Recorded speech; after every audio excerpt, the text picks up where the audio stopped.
सत श्री अकाल। Welcome back to your own YouTube channel. मैं हूं Saima Peerzada and you are watching Saima Peerzada reaction channel. तो कैसे हो आप लोग दोस्तों? आज हम रिएक्ट करने वाले हैं, वीडियो बहुत ज़्यादा इंटरेस्टिंग होने वाली है, सो मेरे साथ मिलकर देखें।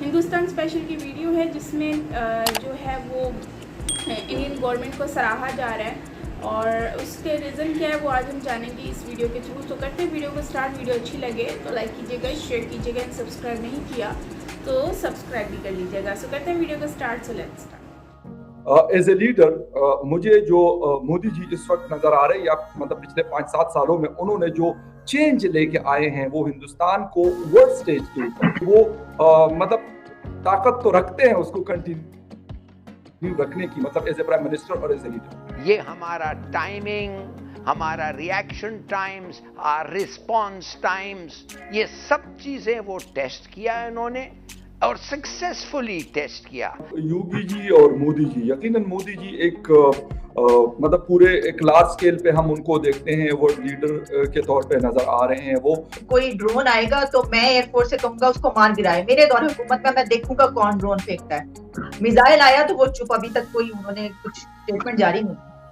उसका सबसे अच्छा गाजी अर्तुगरुल वाला दोस्त तुर्की, उसने ATAK यानी कि T-129 ATAK हेलीकॉप्टर जो कि उसे तुर्की को पाकिस्तान को देने थे, वो डील तो फाइनलाइज नहीं हो पाई। अगर अब ये इतना कामयाब हुआ है इनका टेस्ट कि माय गॉड, मेरे ख्याल में it was embarrassing। मैं ये मानने को तैयार नहीं हूँ कि ये गलती से हुआ है। पहली दफा इंडिया में इंडिया की नेशनलिस्ट गवर्नमेंट जो है वो बनना शुरू हुई है।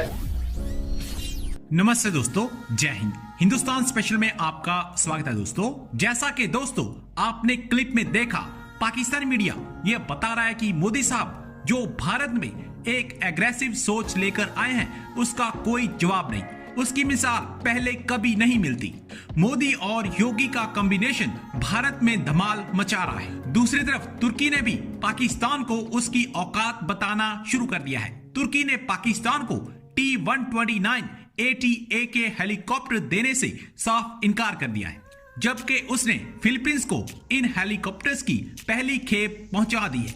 अमेरिका नहीं चाहता कि ये हेलीकॉप्टर्स पाकिस्तान के हाथ चढ़े, क्योंकि इसमें अमेरिकन टेक्नोलॉजी लगी हुई है और वो नहीं चाहते कि यह टेक्नोलॉजी चीन के पास चली जाए। पाकिस्तान के पास हेलीकॉप्टर्स गए, इसका मतलब उसके मालिक चीन की पहुंच से भी दूर नहीं। आज की वीडियो में पाकिस्तानी मीडिया ने और क्या कहा। So friends, let's start this very interesting video. Thank you so much. As a leader मुझे जो मोदी जी इस वक्त नजर आ रहे हैं, या मतलब पिछले 5-7 सालों में उन्होंने जो चेंज लेके आए हैं वो हिंदुस्तान को वर्ल्ड स्टेज के ऊपर, उस कॉन्टेस्ट में आपसे पूछ रहा हूँ कि वो मतलब ताकत तो रखते हैं उसको कंटिन्यू रखने की, मतलब एज ए प्राइम मिनिस्टर और एज ए लीडर। देखिए फर्क यूसुफ जई साहब, मैं हमेशा कहता हूं कि आधा तीतर आधा बटेर नहीं होना चाहिए। ओके। दूसरी बात मैं ये कहता हूं कि दरिया के दरमियान में नहीं तैरते रहना चाहिए, कोई किनारे की तरफ रुख करना चाहिए, किनारा पकड़ना चाहिए। तो दरमियान में तैरने वाला थक जाता है, डूब जाता है। इसी तरह मैं कहता हूं politics is the art of achieving the possible. अब आप ये तीनों चीजें आपको जो है इस वक्त की भारतीय सरकार में नजर आई, और मैं समझता हूं कि उन्होंने जिस खूबसूरती के साथ जो है वो भारत का जो इकोनॉमिक जो डायरेक्शन है उसको decisively and conclusively nationalised economic structure से निकाल के new liberal open free open market economy की तरफ उसको लेके गए हैं। यानी वो किनारा पकड़ा है उन्होंने, बजाय इसके कि वो आधा तीतर आधा बटेर करते कि नेशनलाइज्ड इकोनॉमी भी को भी कोशिश करें, उसको सरकार पैसा दे दे कि वो भी जिंदा रखें और इधर से फ्री मार्केट इकोनॉमी भी चलाएं, तो वो इंडिया की इकोनॉमी कोलैप्स हो जाती या बहुत वीक हो जाती। इसी तरह से जो है वो उन्होंने बजाय इसके कि कोई ऐसी बातें करें जिससे कि जो पॉसिबल नहीं है आज के ग्लोबल एनवायरनमेंट में, उन्होंने वो बातें की हैं और वो चीजें हासिल की हैं अपने लिए जो इस ग्लोबल पॉलिटिकल और इकोनॉमिक एनवायरनमेंट में काबिले हासिल है, जिनको हासिल किया जा सकता है। यही वजह है कि आज प्यूटन के साथ जो है वो दुनिया का कोई लीडर बात नहीं कर सकता, लेकिन मोदी जी बात कर रहे हैं। उधर यूक्रेन के सदर से भी मोदी जी बात कर रहे हैं। तो अब ये जो ह्यूमन कॉरिडोर खुला है, ये तो मोदी जी के प्यूटन को कहने के बाद खोला गया ह्यूमैनिटेरियन कॉरिडोर के, यार लोगों को निकलने दें। अच्छा डॉक्टर साहब, एक चीज और इसी से रिलेटेड, फिर यूक्रेन वाले उस पर जाएंगे और आखिरी क्वेश्चन होगा आपसे। लेकिन जिस तरीके से उन्होंने कश्मीर में यूएई के हाथों इन्वेस्टमेंट पे मतलब लेके आना, एक मेरे ख्याल में शायद सबसे बड़ी अचीवमेंट मुझे अभी तक उनकी ये वाली लग रही है, क्योंकि पाकिस्तान का बड़ा इन्फ्लुएंस रहा है यूएई के साथ और सऊदी अरेबिया के साथ और जो गल्फ कंट्रीज है बड़ा, और उन्होंने हमें सपोर्ट भी किया, नो डाउट अबाउट दैट कि बहुत सपोर्ट हमें पास्ट में किया है। लेकिन पाकिस्तान के लिए क्या मैसेज है इन सारी चीजों में, या फिर जो उनकी फॉरेन पॉलिसी है, या फिर आपने इकोनॉमी की बात की, क्या मैसेज है, क्या सीखना चाहिए पाकिस्तान को या पाकिस्तान की हुकूमत? मैसेज बड़ा सिंपल है फरक यूसुफ सईद साहब, मैसेज बड़ा सिंपल है। मैसेज ये है कि आज की न्यू लिबरल दुनिया में, ग्लोबलाइज्ड दुनिया में, आज की इस जो ये व्यवस्था चल रही है, इसमें national interest comes first. National interest has superseded religious affiliation, ideological affiliation. It has superseded those foundations on which nation states used to come together and form alliances. आज ये देखा जा रहा है कि नेशनल इंटरेस्ट जो है वो क्या है। आज का नेशनल इंटरेस्ट जो है वो डिसाइसिवली प्रॉफिट है, वो डिसाइसिवली इकोनॉमी को स्ट्रेंथन करना है। और इसी हवाले से यूएई जो है, ना सिर्फ यूएई बल्कि सऊदी अरेबिया भी और बाकी मुल्क जो है मिडिल ईस्ट के अरब ममालिक, मुसलमान ममालिक, वो आज इंडिया के साथ तजारत करने में अपने आप को सेफ महसूस क्यों करते हैं? चाइना के साथ सेफ नहीं महसूस करते, क्योंकि चाइना में डेमोक्रेसी नहीं है, चाइना का उनको भरोसा नहीं है। और इसीलिए आज यूएई ना सिर्फ हिंदुस्तान के साथ ताल्लुकात अपने बना रहा है बल्कि इजराइल के साथ बना रहा है। बीजेपी एंटी मुस्लिम है या नहीं है? बीजेपी प्रो इंडिया पार्टी है। और मैं आपको बताऊं फरूक भाई, इंडिया की हिस्ट्री उठा के देख लें, पहली दफा बीजेपी की शक्ल में जो ये गवर्नमेंट जब से बननी शुरू हुई है बीजेपी की, पहली दफा इंडिया में इंडिया की नेशनलिस्ट गवर्नमेंट जो है वो बनना शुरू हुई है।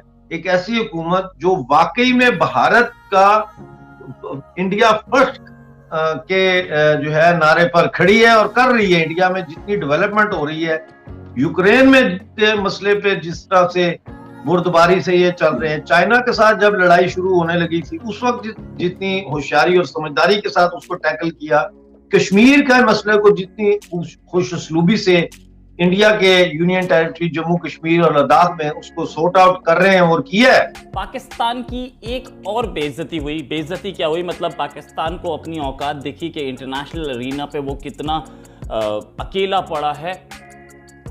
उसका सबसे अच्छा गाजी अर्तुगरुल वाला दोस्त तुर्की, उसने ATAK यानी कि T-129 ATAK हेलीकॉप्टर जो कि उसे तुर्की को पाकिस्तान को देने थे, वो डील तो फाइनलाइज नहीं हो पाई। तो भाई सिंपल सी बात ही यही है कि आप जो है वो अभी जैसे ये कह रहे हैं कि भाई नरेंद्र मोदी जी जो हैं वो उनकी अब अमेरिका भी बात मानता है लेकिन पाकिस्तान की कोई बात नहीं मानता। तो ये बात सच है भाई, कोई नहीं मानता, ये बात तो सच है। रशिया में जाने के बाद तो अब कोई भी नहीं मानेगा, ये तो लिख कर ले लो, ठीक है ना।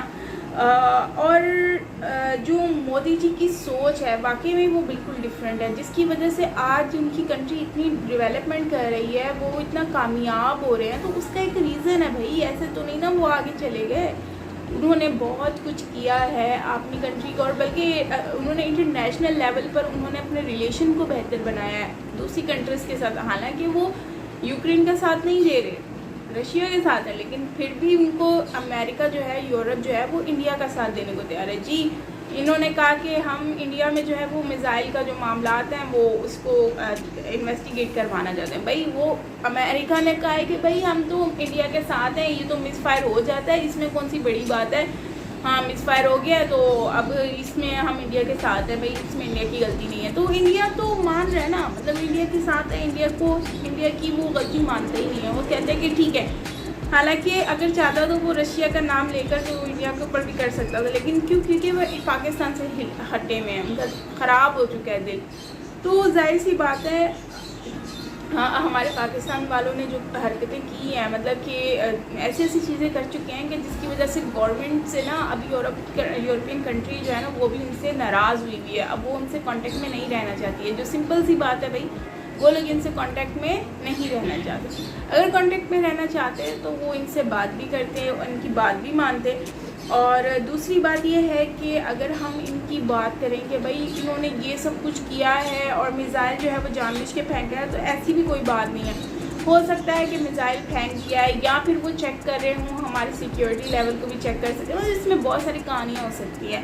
लेकिन अभी बीच में ये भी कहानी सुनने को मिल रही थी कि इन लोगों का जो स्टेटमेंट है वो सुनने में आ रहा था कि भाई आने वाले वक्त में जो है मतलब स्टेटमेंट ये था कि भाई हम लोग उनको जो है ना चेक इन्वेस्टिगेशन करवानी है। पहले कहते हैं कि हाँ भाई ठीक है कोई बात नहीं, इन्होंने रिग्रेट कर लिया, दैट्स फाइन, कोई मसला नहीं है। लेकिन बाद में फिर इन लोगों के स्टेटमेंट चेंज हो जाते हैं। भाई कुछ पता ही नहीं चलता कि इनके स्टेटमेंट कैसे चेंज हो जाते हैं। तो खैर क्या कर सकते हैं, क्या कह सकते हैं। अब जो है वो गवर्नमेंट, ये तो अंदर के मामलात ही होते हैं जिनको हम कुछ कह नहीं सकते हैं। बाकी ओवरऑल जो है वो अभी के जो मामलात करंट मामलात चल रहे हैं उससे तो समझ नहीं आ रहा कि भाई आने वाला वक्त क्या नज़र आएगा।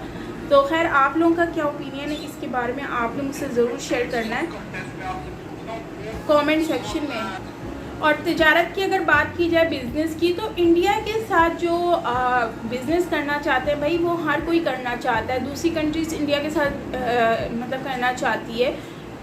सऊदीया हो गया, यूएई हो गया, मतलब जितने भी डेवलप कंट्रीज़ हैं सब ही इंडिया के साथ बिज़नेस करने को रेडी हैं। लेकिन पाकिस्तान के साथ कोई इस वक्त बिज़नेस करने को रेडी नहीं है। रेडी क्यों नहीं है? जाहिर सी बात है यार, आप एक काम जो कर रहे हो, आपने उनके साथ रिलेशनशिप ही अच्छे नहीं बनाया तो कोई आपके साथ बिज़नेस क्यों करेगा।